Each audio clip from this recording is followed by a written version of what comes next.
Hello दोस्तों, एक बार फिर से आप सभी का स्वागत है आपके अपने यूट्यूब चैनल एग्जामिनेशन फाइल्स पे। तो आज जो है हम 24 सितंबर का एग्ज़ाम का एनालिसिस करने वाले हैं। ये ऑल शिफ्ट नहीं, शिफ्ट 1 और शिफ्ट 2 का एनालिसिस मैं आपका साथ में लाया हूँ। कुछ देर बाद मैं शिफ्ट 3 की भी एनालिसिस करूँगा, उसके लिए एक अलग से व्यू आएगा। तो ये आज के शिफ्ट 1 और शिफ्ट 2 की एनालिसिस इस वीडियो में रहने वाली है, वो भी जीके की एनालिसिस है। तो बात करेंगे शिफ्ट 1 के, इससे शुरू करेंगे। शिफ्ट 1 में जो पहला क्वेश्चन आया था कि election of president is mentioned in which article. President का जो इलेक्शन है वो किस आर्टिकल में मेंशन है, तो इसका सही आंसर था आर्टिकल नंबर 54। प्रेसिडेंट का जो प्रेसिडेंट का इलेक्शन का मेंशन है वो आर्टिकल नंबर 54 में मेंशन है। आर्टिकल 52 जो है इसमें प्रेसिडेंट का मेंशन है कि प्रेसिडेंट एक राष्ट्रपति नाम का पद होगा। आर्टिकल 55 जो है, आर्टिकल 55 उसमें मैनर ऑफ इलेक्शन है। मैनर ऑफ इलेक्शन मतलब किस तरीके से इलेक्शन कराया जाएगा उसके बारे में मेंशन है इसमें। तो ये आगे आने वाले शिफ्ट में पूछा जा सकता है, इसलिए ये आपको पता होना चाहिए। तो इसका सही आंसर होगा सी ऑप्शन, आर्टिकल 54। बढ़ते हैं अगले क्वेश्चन की तरफ।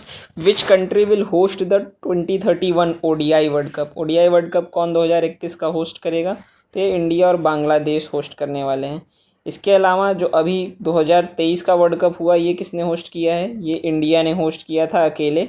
और जो 2024 का T20I वर्ल्ड कप हुआ है, इसको किसने होस्ट किया था, इसे यूएसए और वेस्ट इंडीज़ ने होस्ट किया था, यूएसए एंड वेस्ट इंडीज़ ने। ये भी याद रखेंगे। ये जो 2024 है ये T20 इंटरनेशनल वर्ल्ड कप है, जो 2023 का ये ओडीआई वर्ल्ड कप है। और इसका सही आंसर जो क्वेश्चन पूछा गया था कि इंडिया एंड बांग्लादेश होगा। फिर बढ़ते हैं अगले क्वेश्चन की तरफ। बाईसाइकिल किक, बाईसाइकिल किक नाम का एक टर्म है, वो किस स्पोर्ट से एसोसिएटेड है, तो इसका सही आंसर होगा फुटबॉल से एसोसिएटेड है। इसके अलावा क्रिकेट से एसोसिएटेड कुछ टर्म तो आपको पता ही होंगे, जैसे कि square drive, square drive, hook shot, cover drive, straight drive. तो ये ढेर सारे शॉट्स हैं जो क्रिकेट से एसोसिएटेड हैं। तो मतलब इधर 2-3 शिफ्ट में देखा जा रहा है कि स्पोर्ट्स से एसोसिएटेड टर्म भी पूछे जा रहे हैं। तो एक बार आप ज़रूर से कि हाँ सारे स्पोर्ट्स से रिलेटेड टर्म को देख कर जाएंगे। एक टर्म होता है, क्या कहते हैं, एल्बाट्रॉस। एल्बाट्रॉस किससे एसोसिएटेड है, ये आप कमेंट करके बताएंगे। ठीक, बढ़ते हैं अगले क्वेश्चन की तरफ। अगला क्वेश्चन जो था, where is Tadoba national park situated.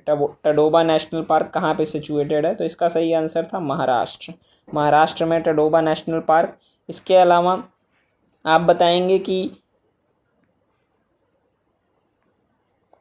केंगचेंजोंगा, केंगचेंजोंगा national park कहाँ पे है। ये नेशनल पार्क जो है ये सिक्किम में, सिक्किम में सिचुएटेड है। इसके अलावा आप बताएंगे जिम कॉर्बेट नेशनल पार्क कहाँ पे है, Jim Corbett national park, Jim Corbett, Jim Corbett national park जो है ये कहाँ पे है, ये है उत्तराखंड में। इसके अलावा एक बार आप सारे जो भी पार्क न्यूज़ में रहे हैं उसके बारे में देख लेंगे। एक सबसे जो मोस्ट इम्पॉर्टेंट नेशनल पार्क है कूनो नेशनल पार्क, जहाँ पे चीता लाए गए थे नामीबिया से, वो कहाँ पे है, वो आप कमेंट करके बताएंगे क्योंकि ये सबसे आसान है। पढ़ते हैं अगले क्वेश्चन की तरफ। Who was the first and the last women ruler of Delhi. Delhi सल्तनत की आखिरी और पहली महिला राजी कौन थी, तो वो थी रजिया सुल्तान। रजिया सुल्तान जी। कुतुबुद्दीन जो थे इसके पहले रूलर थे, इनकी चौगान खेलते वक्त मृत्यु हो गई थी, चौगान खेलते वक्त। इल्तुमिश जो हैं वो सेकंड रूलर थे। इल्तुमिश के बारे में ये खास बात है कि इन्होंने इक्ता सिस्टम इंट्रोड्यूस किया था। इक्ता सिस्टम और चालगानी सिस्टम भी इन्होंने ही इंट्रोड्यूस किया था। ये दो सिस्टम इल्तुमिश ने इंट्रोड्यूस किया था। तो इसका सही आंसर था कि first and last women ruler वो थी रजिया सुल्तान। बढ़ते हैं अगले क्वेश्चन की तरफ।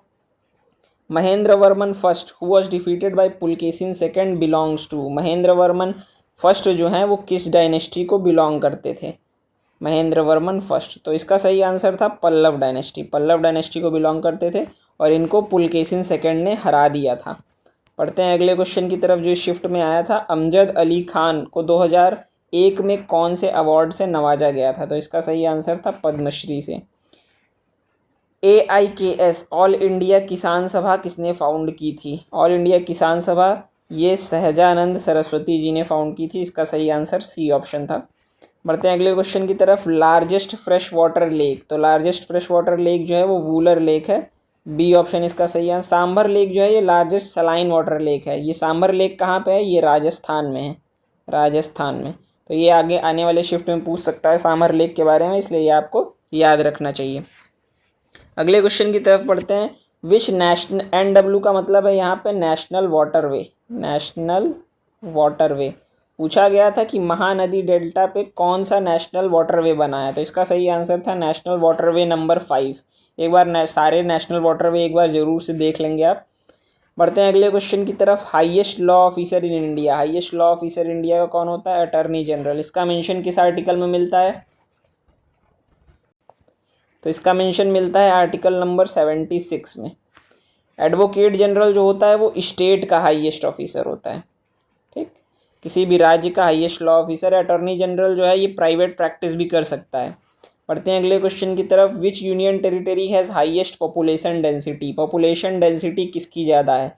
तो सेंसस से रिलेटेड क्वेश्चन तो लगातार आ रहे हैं, और सेंसस से रिलेटेड मैंने एक वीडियो कराया हुआ है जो कि आप ज़रूर देख के जाइएगा, जिसका लिंक मैं डिस्क्रिप्शन बॉक्स में डाल दे रहा हूँ।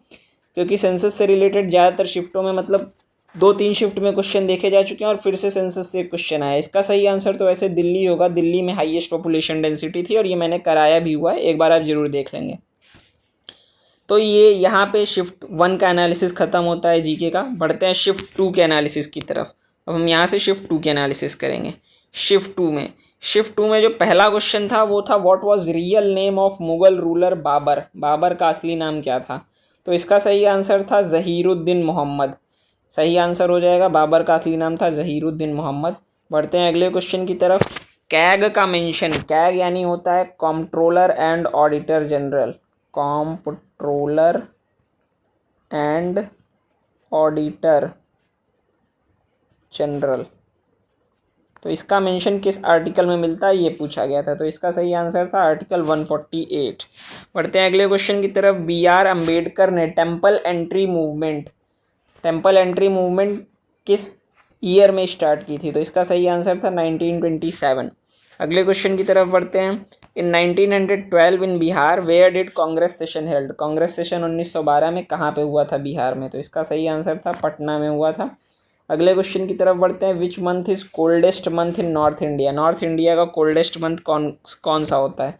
तो ये दिसंबर एंड जनवरी होता है, दिसंबर एंड जनवरी, ये आप याद रखेंगे। इसका सही आंसर बी ऑप्शन होगा। अगले क्वेश्चन की तरफ। मेक इन इंडिया इनिशिएटिव किससे एसोसिएटेड है? तो मेक इन इंडिया इनिशिएटिव जो है वो किस सेक्टर से एसोसिएटेड था? शायद ये क्वेश्चन था पूरी तरीके से। तो इसका सही आंसर जो था वो, इसमें तो ऑप्शन मैंने नहीं दिया है, तो इसका सही आंसर था मैन्युफैक्चरिंग सेक्टर से एसोसिएटेड है, ठीक, मैन्युफैक्चरिंग सेक्टर से। बढ़ते हैं अगले क्वेश्चन की तरफ। फेस्टिवल सेलिब्रेट बाय वैष्णवाइट इन आसाम, आसाम में वैष्णवाइट द्वारा मनाया जाने वाला कौन सा त्यौहार है? तो बिहू जो है ये बहुत ही फेमस फेस्टिवल है आसाम का, जिसको अक्टूबर में मनाया जाता है। पर इसका सही आंसर था डोल जात्रा, डोल जात्रा वैष्णवाइट द्वारा मनाया जाने वाला त्यौहार है। बढ़ते हैं अगले क्वेश्चन की तरफ। साउथ अंटार्कटिका को कौन सा ओशन सराउंड करता है? तो इसका सही आंसर था सदर्न ओशन। अगले क्वेश्चन की तरफ बढ़ते हैं। What was main reason for migration according to census 2001, 2001 census के हिसाब से क्या मेन रीज़न था लोगों के यहाँ से माइग्रेशन का? तो इसका सही आंसर था एम्प्लॉयमेंट एंड वर्क, एम्प्लॉयमेंट और वर्क के लिए ही लोग यहाँ से माइग्रेट किए, बाहरी देशों में गए। अगले क्वेश्चन की तरफ बढ़ते हैं। तुलसीदास बोरकर जिनको 2016 में पद्मश्री से सम्मानित किया गया, वो किस इंस्ट्रूमेंट से एसोसिएटेड हैं? तो इसका सही आंसर था हारमोनियम से एसोसिएटेड हैं वो। Who was given Padma Vibhushan इन 2000, किसे पद्म विभूषण, इनमें से किसे पद्म विभूषण दिया गया था? डांस से रिलेटेड शायद ये था क्वेश्चन। तो इसका सही आंसर था केलुचरण महापात्रा, केलुचरण महापात्रा को दिया गया था 2000 में पद्म विभूषण। अगले क्वेश्चन की तरफ बढ़ते हैं। संकल्प गुप्ता किस स्पोर्ट से एसोसिएटेड हैं? संकल्प गुप्ता इसका सही आंसर है चेस से एसोसिएटेड है। अगले क्वेश्चन की तरफ बढ़ते हैं। रुद्रांश पाटिल किससे एसोसिएटेड है? तो इसका सही आंसर था शूटिंग से एसोसिएटेड है Rudransh Patil. Puducherry CM who won in 2021 is from which political party, किस पॉलिटिकल पार्टी से बिलोंग करते हैं? तो ये ऑल इंडिया NR कांग्रेस से बिलोंग करते हैं।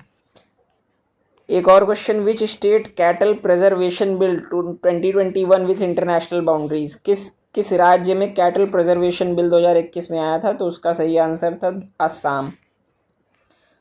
एक क्वेश्चन और था, percentage of passenger traffic in roadways, roadways में कितना पैसेंजर ट्रैफिक था, तो इसका सही आंसर था 87%। अगले क्वेश्चन की तरफ, टर्टल्स बिलोंग करते हैं किस क्लास से, टर्टल्स बिलोंग करते हैं रेप्टिलिया से, ये भी आप याद रखेंगे।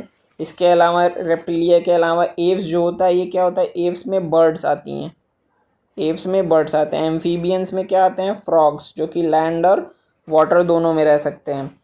अगले क्वेश्चन की तरफ बढ़ते हैं, आयरन रिएक्ट्स विथ वाटर, तो आयरन अगर वाटर के साथ रिएक्ट करता है तो कौन सी गैस निकलती है, तो आयरन जब रिएक्ट करता है वाटर के साथ Fe3O4 बनता है, Fe3O4 plus hydrogen gas evolve होती है। इसका सही आंसर था बी ऑप्शन। एक और क्वेश्चन जो फिजिक्स से आया था, which of the following is not correctly matched, कौन सा periodic motion hands of clock, periodic motion सही मतलब जो एक निश्चित अंतराल पे रिपीट होता रहता है, जैसे कि ये हैंड्स ऑफ क्लॉक, तो ये सही था, करेक्टली मैच था। ट्रांसलेटरी मोशन यानी सीधा जो हो रहा है, ball falling from height, ball जब गिरती है तो एक सीधी लाइन में मूव करती है, तो ये भी सही था। इसका सही आंसर होगा oscillatory motion earth around sun, ये सही नहीं है, इसमें पूछा था which is not correctly match, तो बी ऑप्शन होगा, क्योंकि ये जो होता है ये एक पीरियोडिक मोशन होता है, पीरियोडिक मोशन होता है।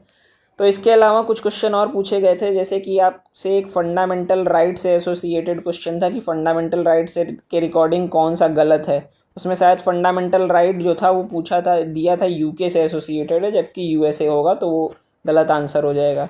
इसके अलावा एक क्वेश्चन पूछा गया था कि अशोक की धामा पॉलिसी कौन सी नहीं है इनमें से, तो 3-4 पॉलिसी दी हुई थी, तो उसमें से बताना था कौन सी अशोक की धामा पॉलिसी नहीं है, वो आप कमेंट करके बता सकते हैं कि इसका सही आंसर क्या होगा।